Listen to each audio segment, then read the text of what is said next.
rare and balanced view on politics in today's world. Based on facts, born of rationality, common sense, and logic, providing context on today's events. This is American Perspective with Rick Thomas. Hello, everyone, and welcome to American Perspective.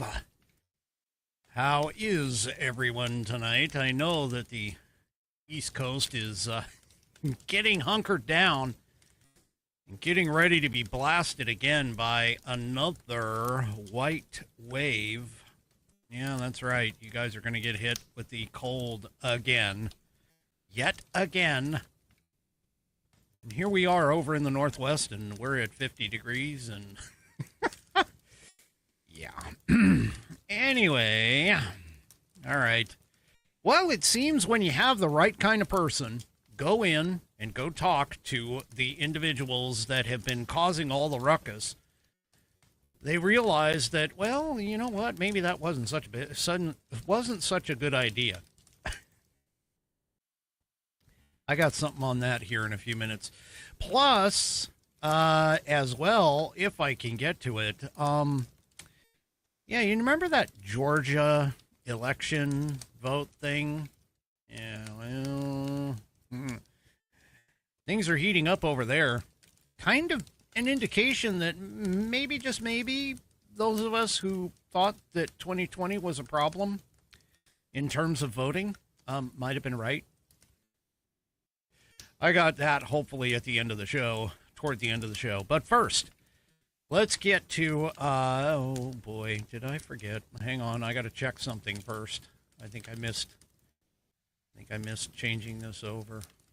I did miss changing this over. That's not good. So there we go. All right. Let's go to Squish. Squishy.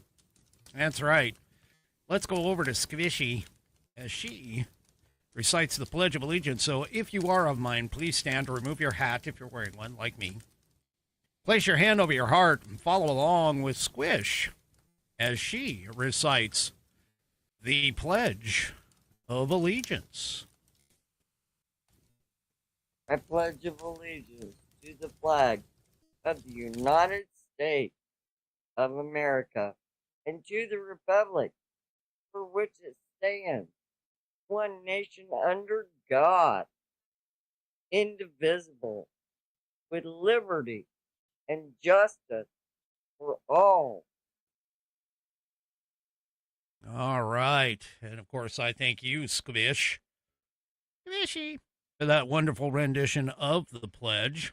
If you would like to hear your rendition of the pledge played here on the program, all you need to do is record yourself performing or reciting the pledge in your style. Take that audio file, video file, whatever kind of file, and attach it to an email. Address that email off to me. Send it to fans, F-A-N-S, at AmericanPerspective.online. That's fans, F-A-N-S, at AmericanPerspective.online, and I will get you into the rotation. I am looking for 26 in 2026. I have 21. I need 5 more. I need 5. Count them. 5 more. That's all. So, if you can do me a favor and record yourself, and then, of course, send it off to me. If you do it on your phone, by the way, you can use the share option, S-H-A-R-E, the share option, and you'll be able to send that off to fans at AmericanPerspective.online as well. And I will get you into the rotation. All right. So let's go and talk about tonight's headline sponsor, which is the Institute on the Constitution. This is their website right here. And they were just merged with Self-Evident Ministries.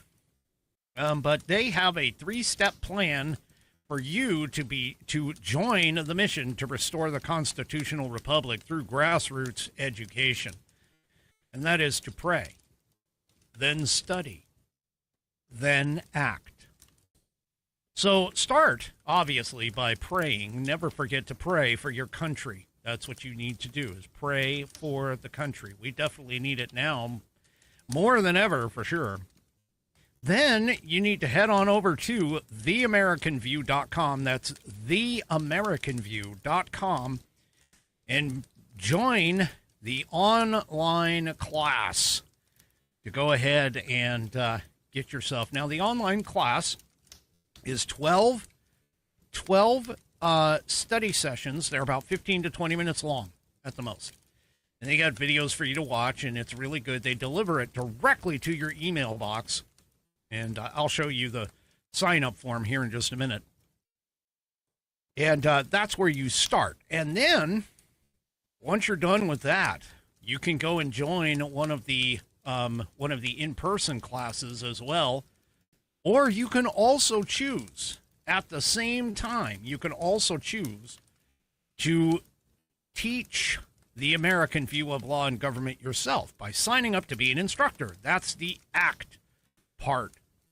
The Institute on the Constitution instructor kits have everything you need to start a constitutional class in your community. And believe me, these things are very thorough. They give you videos to watch. They give you all of the instructor material, the tests, answer keys, and a bunch of information. You need to go ahead and do that. Grab one of their instructor kits. But again, as I was saying, start your journey by signing up right here above my head. Start right up here to the constitutional journey. This is lesson 1. Well, the entire course, the first course, is free. It's 100% free. But all you do is you enter your first name, your last name, and your email address, and they will send you an email with all every week. They send you a new email. It takes 12 weeks to do this course. Really pretty well set up and well done. And you can also become a member as well. If you want to act instead of being an instructor, you can become a member and help them.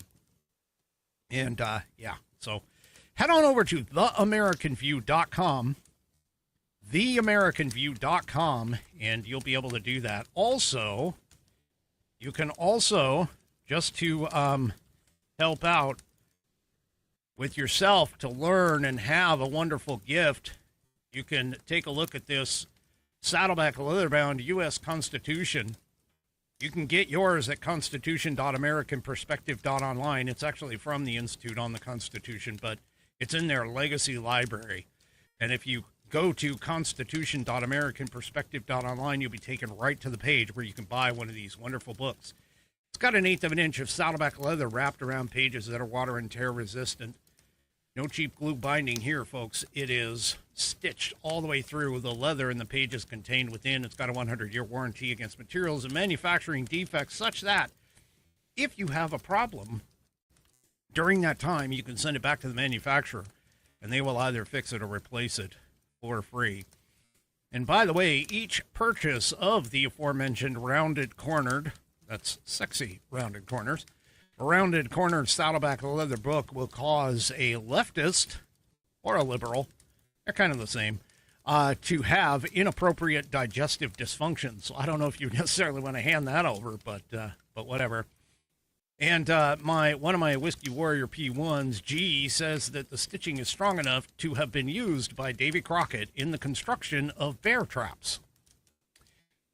Go to constitution.americanperspective.online and get yours. It is buddy tested, buddy approved, Billy tasted, Billy approved. My youngest Whiskey Warrior has confirmed that the information contained within will help you to achieve your civics badge in Scouts.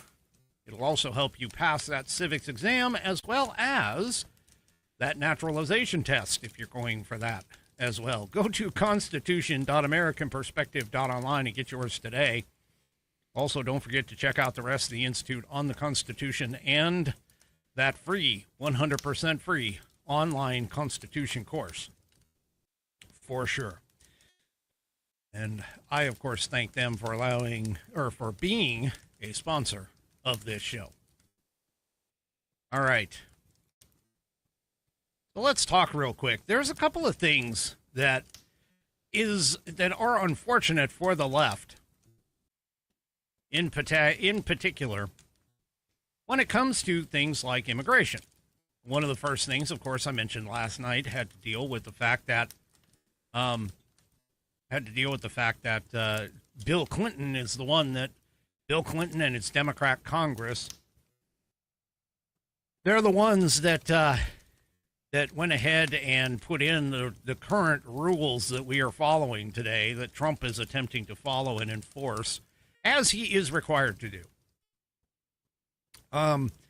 But there's also this clip by the great one, or the great messiah, or whatever the leftists want to call this man, because they seem to think that he is just, absolutely the best thing since sliced bread, or whatever. But anyway, I personally think he is the Manchurian candidate, but here we go. He was president for 8 years and I personally think sowed the division that we are seeing today in America. But let's take a listen really quick to what he has to say with regards to immigration. Oh, well, obviously I didn't preview this.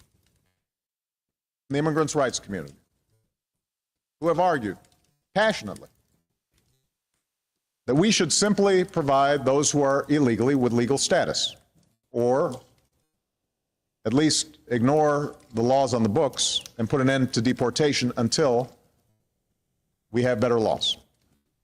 And often this argument is framed in moral terms. Why should we punish people who are just trying to earn a living? I recognize the sense of compassion that drives this argument. But I believe such an indiscriminate approach would be both unwise and unfair. It would suggest to those thinking about coming here illegally that there will be no repercussions for such a decision.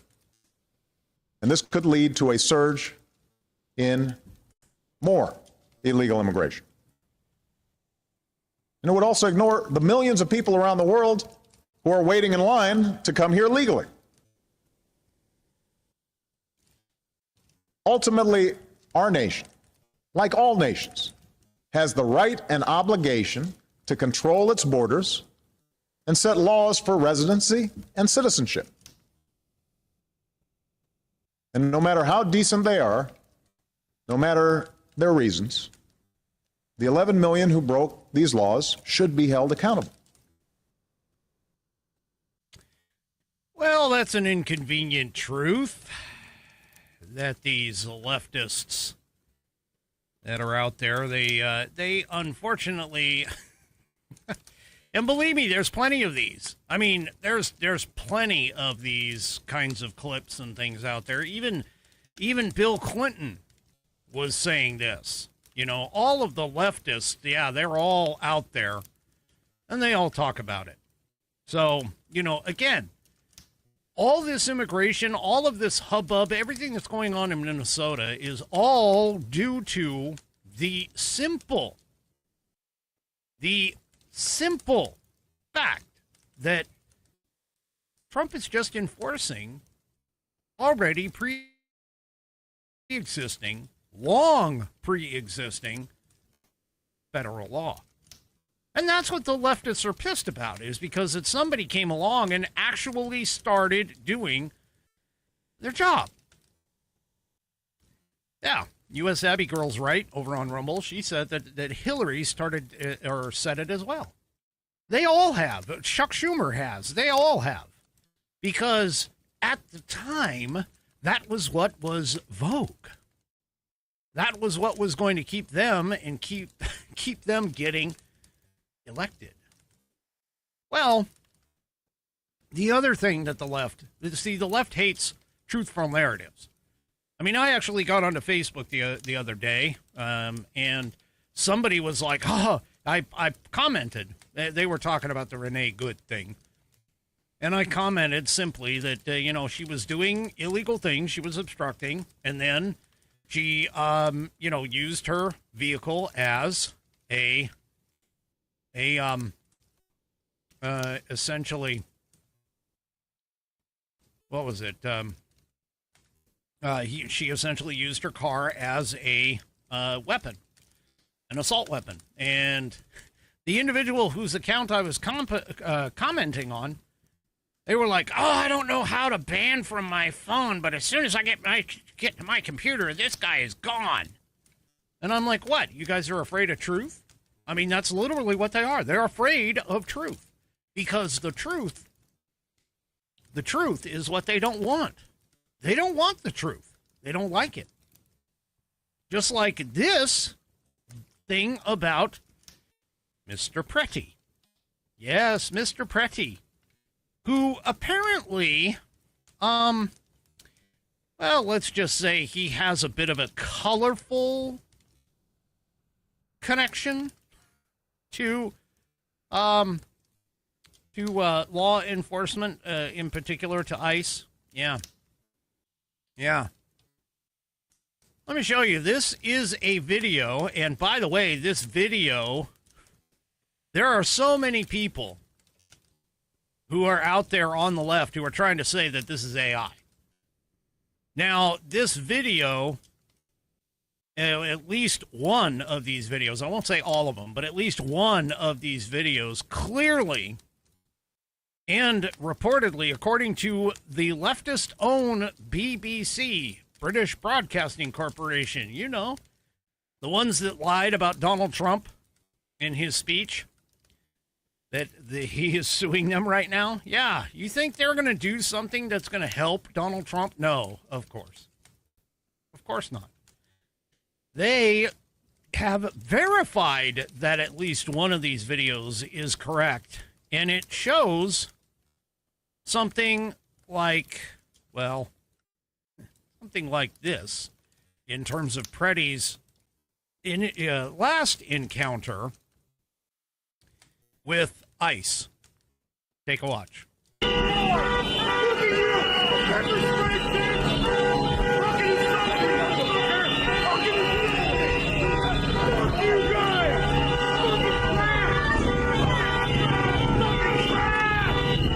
Okay, now I got to pause it right here because the folks that are on the audio portion of the program, you can hear in the background this person who has been identified allegedly as Pretty.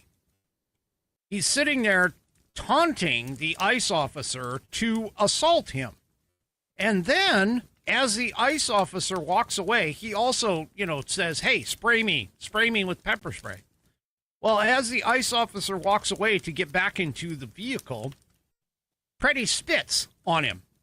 Now, oh yes, and sorry, I should have worn earmuffs for the kiddies, but he yells out some expletives and things of that nature. Well, he spits. And for those of you who don't know this, but if you spit on a person, that is called assault. And if you happen to be, with some sort of a debilitating disease that can be passed through your saliva, and that person gets that disease, well, guess what? Now you have attacked them with a potentially deadly weapon in some cases. So, yeah. Anyway, so this guy is sitting here now. He's continuing to taunt the officers, and we're going to finish this out, and you're going to see a little bit of something after this. Ah, there, he just kicked the car. Now, what's interesting about this is that's just one angle of this incident. There apparently is another angle of the incident. Yeah, and this one is a little bit longer from Pretty's backside, from the backside of Pretty. So let's see if we can see something different here. This is a moment the news movement filmed on January 13th in Minneapolis, showing a man who appears to be Alex Pretty interacting with federal immigration agents 11 days before Border Patrol shot and killed him. Our footage was analyzed by the BBC. whose facial recognition technology confirmed his identity to a 97% degree of accuracy. On the morning of January 13th, our team received a tip that federal agents were blocking a street at the corner of East 36th and Park Avenue in Minneapolis. We arrived around 10:15 a.m. We saw observers shouting at the agents as they walked back to their vehicles. When they started driving away, the man kicked their taillight. An agent then got out of the vehicle, grabbed him, and pushed him to the ground.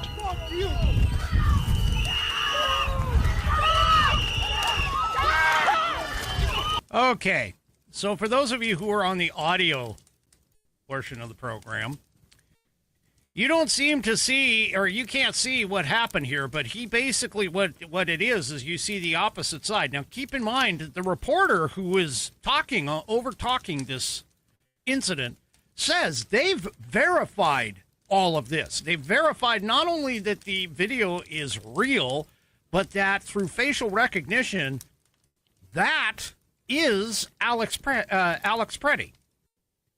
Now, he goes and toward the end, he kicks the vehicle not once, but twice. The second time, he actually breaks the tail light on the vehicle. And it's at that moment that the officer gets out, or that the agent gets out and goes after him and brings him to the ground. Now, this particular case, this is supposedly the incident where he may have gotten his rib broken. I don't really know, but he's down on, they pulled him down to the ground. They took his coat off, and the video is a little blurred here. Let me see if I can back it up a little or move forward a little. So it looks like there might be something in his waistband here that these guys may not see just yet. Oh, and the video goes away and they go somewhere else. And now obviously they're all out. The cops are all out, and they've got their pepper spray out and things like that. They're still yelling at him. Or they're all actually, the protesters are yelling at the ICE agents, still yelling at him. And now, I don't know, this is a long video clip. So I'm just sitting here, and they're getting violent too. I mean, they're starting to like yell at him and everything. Well, they apparently let him up. Oh, there it is. Holy smokes. He's lucky he didn't get in trouble even further. Take a look, folks. There it is. Right there. That is the butt of his gun. This is not the day that he got shot. Good call, Ms. T. That is the butt of his gun right there in his waistband. He had it with him that day when he was essentially destroying public property. Vandalism. He should have gotten arrested right then and there for not only attempted assault on the officer or the agent, but also because he kicked the vehicle and busted out the taillight. Oh, this is, yeah. Sorry, folks, but I have no doubt in my mind now that Alex Preddy was there when he got shot. He wasn't there as an innocent observer or as an innocent bystander. And by the way, I don't know about the state of Minnesota, but I do know about other states that have concealed carry. If your weapon prints in any way, meaning that if your weapon that you're carrying concealed shows in any way and somebody sees it, you could get into trouble. Even if you have an open carry state. Because I know in the state of Washington, if you're concealed carrying and you show it, even inadvertently, even though we are an open carry state, you can get in trouble for that, and you can lose your concealed carry permit for that. Now, if you consider, this actually brings up a good point. Midwest Gunner mentions this. This doesn't appear, based on what I see here, this doesn't appear to be in a proper holster at all. And it looks like it's just hanging out there, like he's sticking it into his waistband like a, I don't know, like a gangbanger, what Midwest Gunner says, but yeah. Huh. Well, let's see what else happens here. Let's see if we can get a bigger or a better look at it. Kind of hard to... So, yeah, so then the cameraman moves over and gets to a different spot. Okay, so here... Now, wait a minute. Whoa. He's lucky he didn't get shot right here. I don't know if you guys can tell. Well, you can't because I'm not showing you. But take a look right there. He's got his hand on the butt of the weapon right there. You can see, it's kind of blurry, but you can see right at about the level of the lady's coat right next to him. He's got his hand on the butt of his weapon right there. If those officers had seen what he had at that point, he would have been shot right here. Because somebody could have mistaken, oh, you know what? I'm going to have to grab a couple of these screen grabs. I am going to have to grab some screen grabs and highlight some of these because seriously, I mean, right here, wait a minute. Let me see if I can find here. Let's get this and that. Where did that guy go? Yes. Right here. Right there. Let me see. What do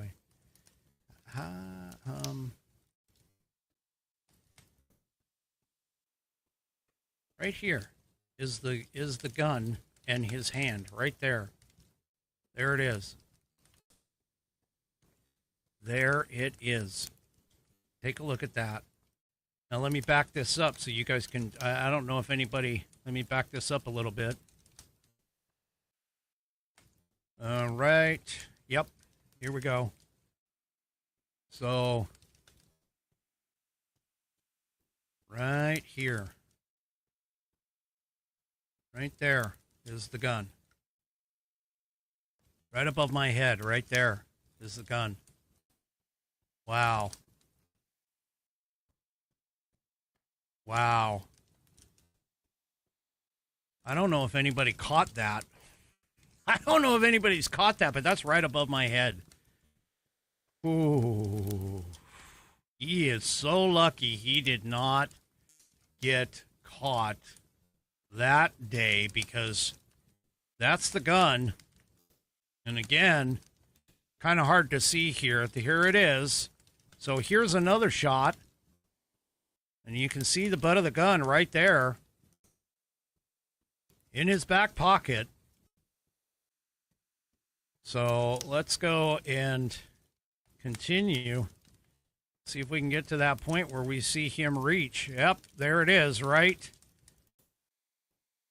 Right there. There it is, right there. He's reaching for it. You can see the angle of his arm. I'm going to try and get close in on that.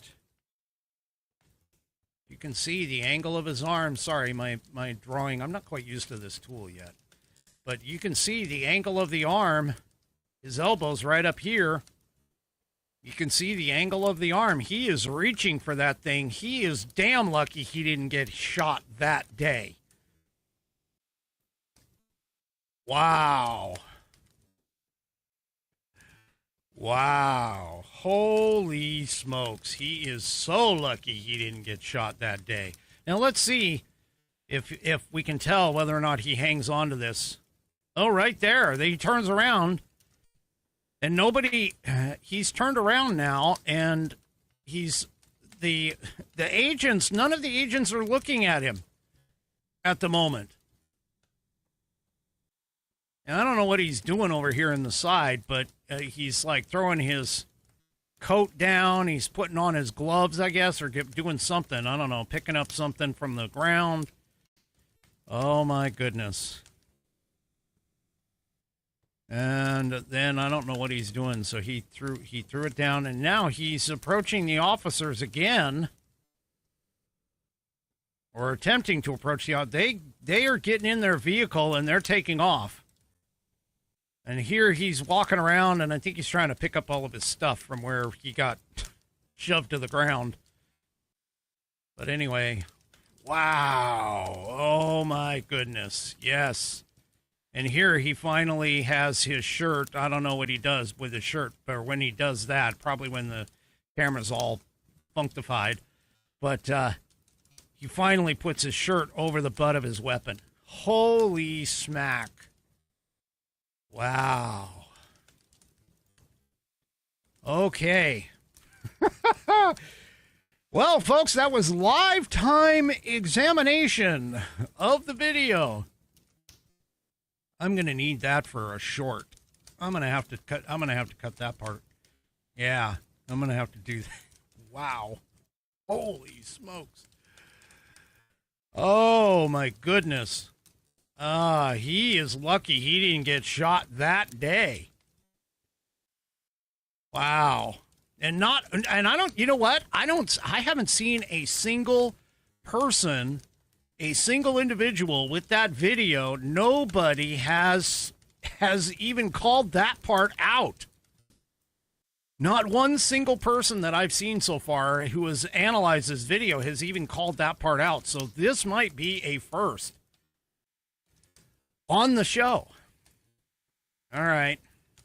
Well, that's that's kind of bad stuff there. That is bad stuff. Wow. You can't believe that right here on the American Perspective broadcast. Woo. Okay. So, let's continue on. Apparently, one of the good things that's going to come out of this is the fact that Tim Walz will never run for elected office ever again. He's done. He has decided that he is finished.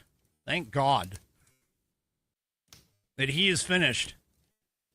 Apparently, when he stepped down or backed down from him being governor, from running from governor a third time, he apparently left open the possibility at the time that he might seek another office. But in an interview Wednesday with MS Now, Walz ruled out any future political ambitions. He says, I have no political consideration. Will never run for an elected office again. Never again. He says, I recognize I'm a lightning rod. I know they hate me personally, and they take it out on my constituents. Now, yeah. So he's gone. Thank goodness. He's even saying that he's done. Now, earlier this month, Walz had referred to the fraud scandal that's going on in Minnesota and said that he wanted to let others worry about the election while I focus on the work. And now he's done. He's done. He says he's finished, which is good. He actually, this is a good thing. This is a really good thing. So he is gone. Now, there is one thing that I want to point out, that there is something that links all of these violent confrontations with ICE officers. Now, people don't seem to understand that this is a bit of a coordinated effort here, folks. And then I'm not being, facetious about here. This is literally a coordinated effort.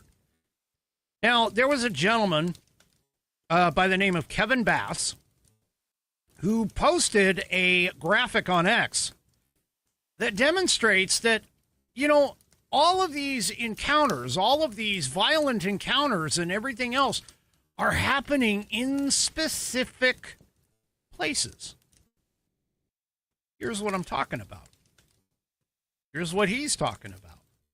Now, if you take a look at what ties all of these locations together, Minneapolis, Chicago, Newark and New York City, San Francisco, Denver, Los Angeles, Portland, Seattle, what is it that they all have?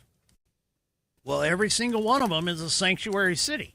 Every single one of them is a city that has decided that they are not going to enforce federal law, that they are not going to assist with the ICE agents as they go about and do their jobs. And 63% of all of the violent confrontations with ICE happen in these 9 jurisdictions. So why is it that this could, be the case? Well, because of the fact that each and every single one of these people instigate this entire thing. They basically are doing what Ronald Reagan said, which these are people who should know better, but they go ahead and tell people, "Oh yeah, we're just not going to enforce the laws that we don't like. We're just not going to enforce the laws that we don't like." And by the way, the top 10 or top 9 non-cooperating counties, there was 110 incidences, whereas compared to 3,134 counties that were cooperating, there are only 64 incidences. If you're in a county among the top 9 non-cooperating one, you have a 590 times greater chance to have a violent confrontation occur there. What the hell, folks? What the hell? And by the way, too, when you sit there and talk about it, then you have places like, Chicago. Brandon Johnson.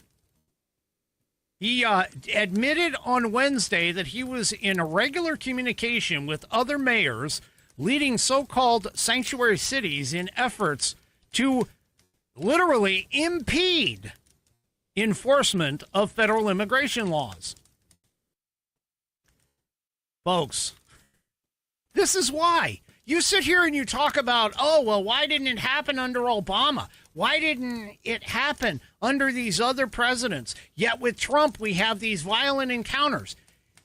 It's literally because of the fact that these sanctuary city morons who are mayors are the ones who are fomenting this violence. They are pushing it. This is all on them. This is all on them. Johnson said during the press conference that he'd been talking with Democratic mayors Jacob Frey and Michelle Wu, and also Los Angeles Mayor Karen Bass.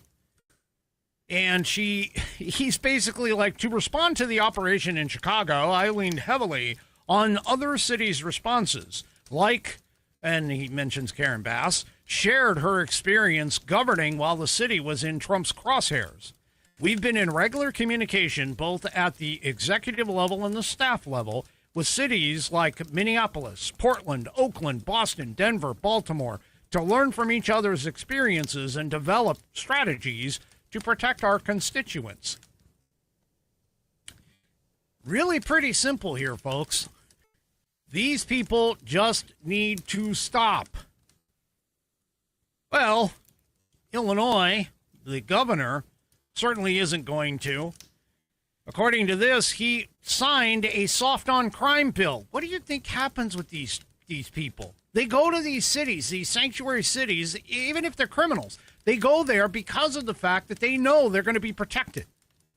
They know they're not going to get serious punishments. And J.B. Pritzker just signed into law the law that will effectively seal the criminal records of more than 1.7 million people in his state. It's called the Clean Slate Act.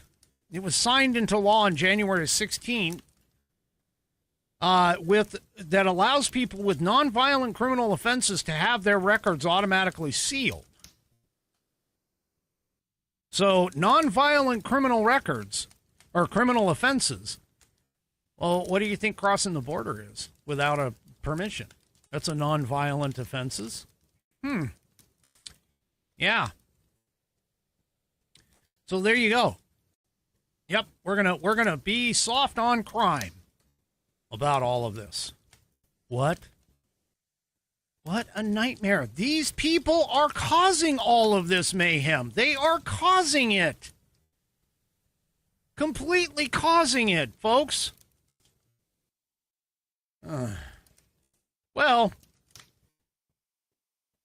there's another individual who,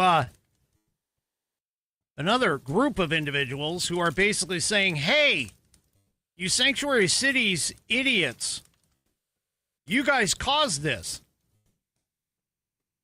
This comes from the Twin Cities Police Union. He's the head of a major Twin Cities Police Union. Slammed local officials for blocking cooperation between the local cops and ICE and Border Patrol agents.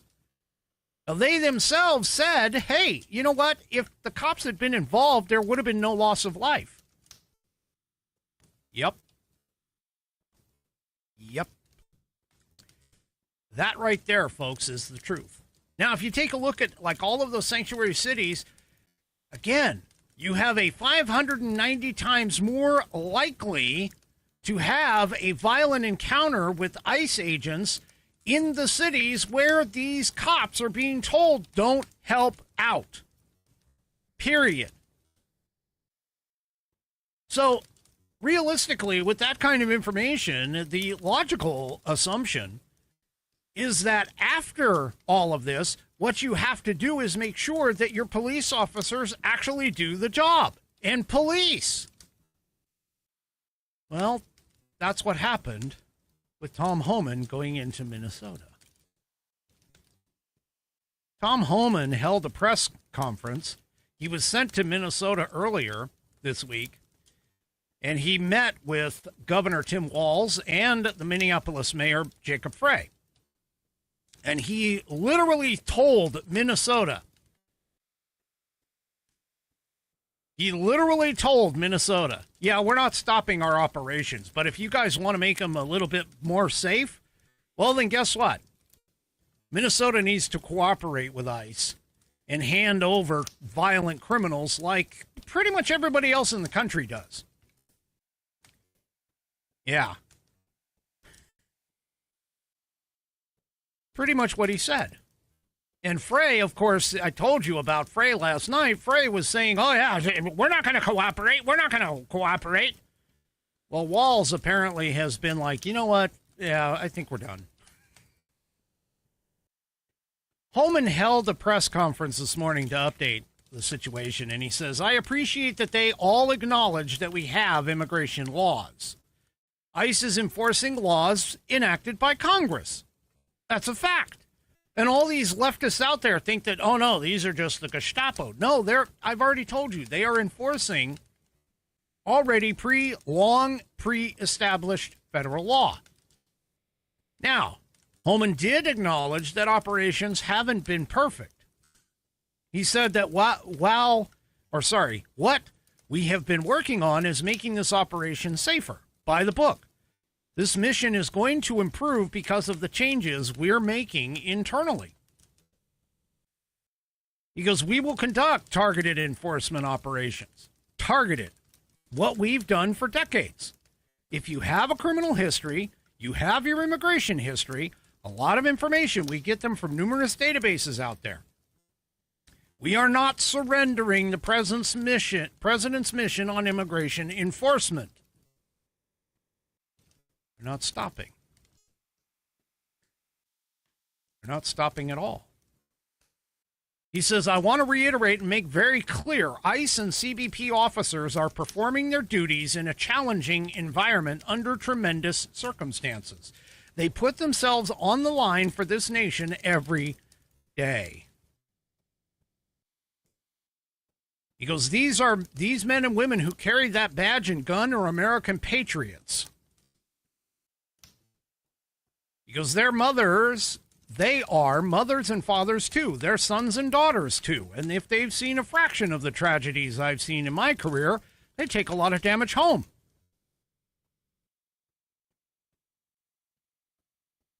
Now, here's the thing. He got them to do what they should have been doing from the beginning. That's right.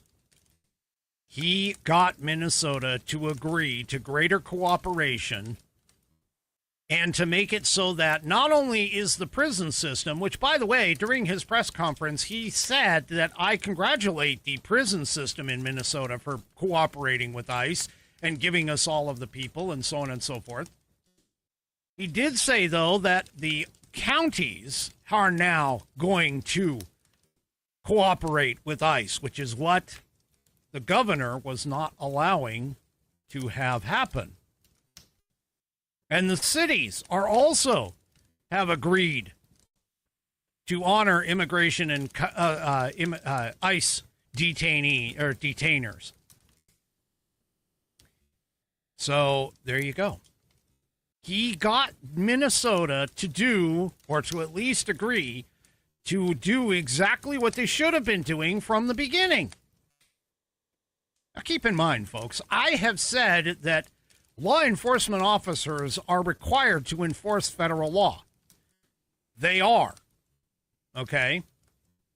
But they don't necessarily have to carry out these raids. They don't have to carry out any of these things. However, they have an obligation to assist the federal government as it is going around and doing these operations.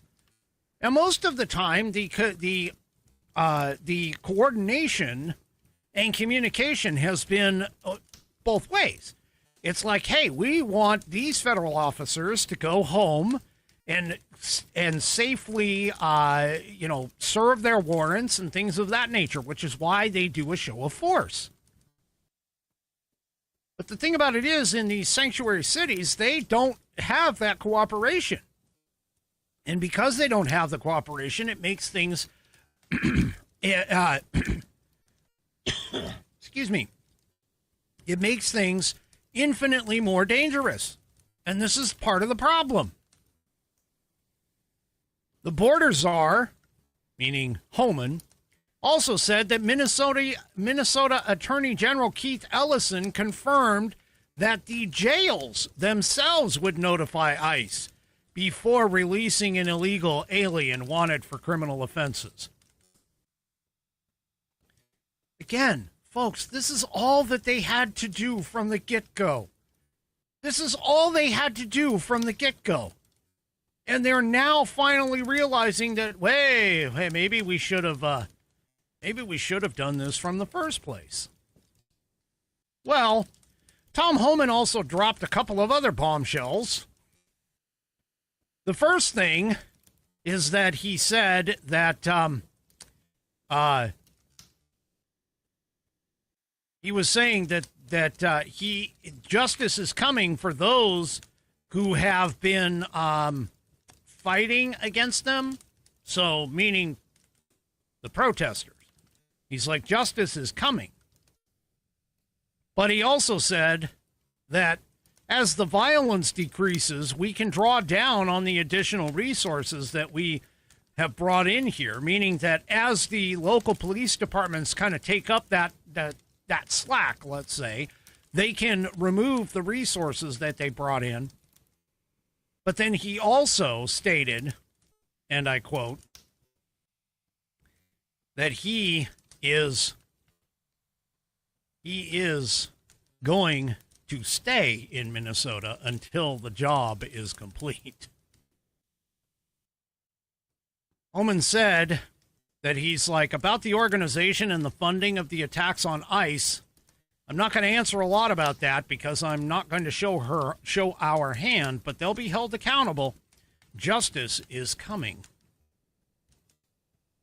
And he also says that I'm staying until the problem is gone. So Homan's going to stay where he is. He's going to take care of this.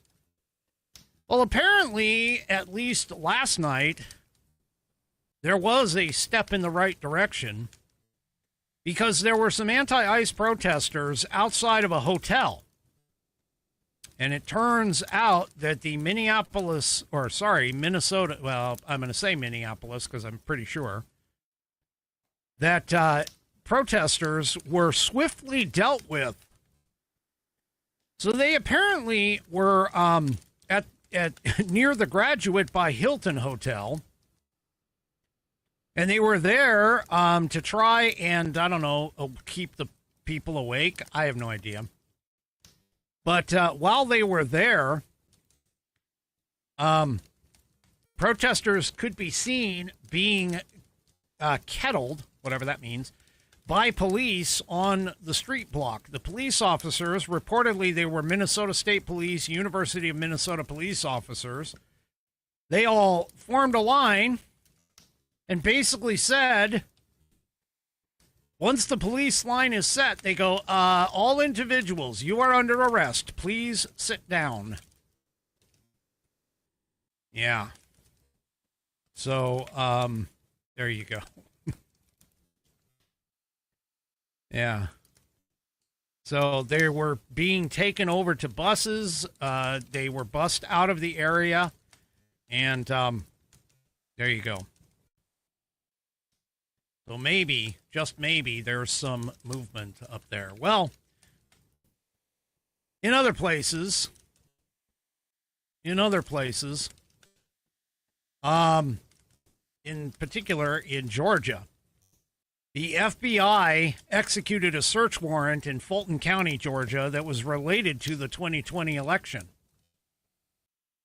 So, yeah. That's going to be kind of interesting. This has created kind of a hubbub. Now, keep in mind, Fulton County is the place where they basically said, hey, we certified 315 or something thousand votes without a single precinct officer or voting officer or whatever. Basically, without their signatures. And, yeah. So the FBI searches the election hub for some stuff, I guess. I don't know. But the raid came amid the DOJ's lawsuit against Fulton County over the 2020 election records. So, yeah. The FBI told Just the News the FBI is conducting court-authorized law enforcement activity. No other information is available at this time in terms of what they're doing. Now, the FBI told Fox News that FBI Atlanta was executing a court-authorized law enforcement action at the facility of the Election Hub and Operations Center. They say that their investigation into this matter is ongoing, so there are no details that we can provide at the moment. Fulton County told the local news station that the FBI was seizing records from the 2020 election. For its part, the county filed a motion to dismiss the claims earlier this month. Fulton County's clerk of courts was named the defendant in the DOJ lawsuit. The motion argued that any such access to 2020 materials should be sought from a state, not federal court. But the DOJ filed a response on January 20th arguing that Title III of the 1960 Civil Rights Act provides that upon a demand from the Attorney General to any person having custody, possession, or control of any record or paper relating to any application, registration, payment, or poll tax, or other requisite to voting, such as record or paper, shall be produced, and that defendants seek to rewrite the Civil Rights Act and place restrictions and limitations on the power granted to the Attorney General that have no basis in law. And apparently the warrant sought a number of records related to the 2020 elections, according to a county spokesperson. And so, yeah, we may have some more information coming out about all of this. So, yeah. This is going to be interesting. Let's just put it that way. Now, Trump himself responded to the news about all this. And he basically said, in typical Trump fashion, insisting that he had won the 2020 presidential election, repeating his longstanding claim in the wake of the FBI raid, Trump won big, crooked election, he posted on Truth Social. His comments came in response to a post highlighting Georgia Secretary of State Brad Raffensperger's past comments about the election and the likelihood of a Trump victory in the state. Now, you remember, it narrowly broke for President Joe Biden in what was considered to be an upset flip. However, alleged irregularities in Fulton County, which included Atlanta, became the focal point for the criticisms. The FBI agents on Wednesday raided it, which I told you about. And, by the way, the DNI, Tulsi Gabbard, was actually on the scene while they were being raided. So, yeah. We could have some information come out about this that, well, let's just say is enlightening. Well, for anybody who has been watching the possibility of a government shutdown, it took one step closer today. Apparently, there were some Republicans that 8 Senate Republicans joined Democrats in blocking the 6-bill funding package today. Now, keep in mind, that wasn't because the Republicans are, revolting. It's because Schumer put together a package with the idea to peel off DHS funding, and that there was some sort of a disagreement with regards to whether or not the DHS funding should be pulled off, because there was a claim by Schumer to say, hey, we'll pass this if you guys revamp DHS completely. And it essentially, Senators Rick Scott of Florida, Ron Johnson of Wisconsin, Mike Lee of Utah criticized all the earmarks in the package. Senator Majority Leader John Thune voted no in order to make a motion to be able to reconsider it later. So, on Wednesday, Senate Schumer and leading Democrats demanded a separate vote on the Homeland Security funding bill while pledging support for the remaining 5. Leading Democrats had previously granted their blessing to the Homeland Security bill, which was written by a bipartisan group. However, they rescinded their report they have rescinded their support because of the Alex Preddy incident and his being shot. Schumer also requested that negotiations to insert new policies into the Homeland Security bill, such as requirements that ICE officers obtain warrants for deportations and also show their faces. So, Now, keep in mind, the idea that they would have to obtain warrants for every single deportation order, that would massively burden the court system, the federal court system, to do it. So basically what that is that's essentially trying to slow down the amount of deportations that are going out. That's essentially what they're doing. That's what they're trying to do. So,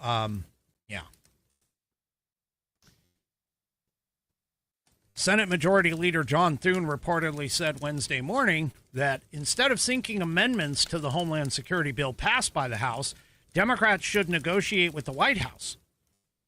Thune said, I think right now the conversations should be between the White House and the Democrats. If there's a way that the Democrats have things that they want, the White House should accommodate. Short of modifying the bill, that's the best way to do what we need to do here. which is to make sure the government is funded. So, yeah. And by the way, the Daily Signal talked to the White House, and a White House official said that President Trump has been consistent. He wants the government to remain open, and the administration has been working with both parties to ensure the American people don't have to endure another shutdown. So, yeah. Anyway. All righty. Well, that is it for this evening for me. Do me a favor, if you haven't already, head on over to rumble.com, get yourself an account. It is free. And once you are signed up and signed in, make sure that you search up the American Perspective channel and hit that green follow button to get notified every time that I go live. Also, too, don't forget to give me a thumbs up, thumbs down, or in the case of 3 Chevy, a thumb sideways across all of my platforms, whether it's X, YouTube, Facebook, or, of course, the aforementioned Rumble. We will see you tomorrow night, 5 p.m. Pacific, 8 p.m. Eastern Time, right here on American Perspective. Have a great rest of your evening, and good night, everybody.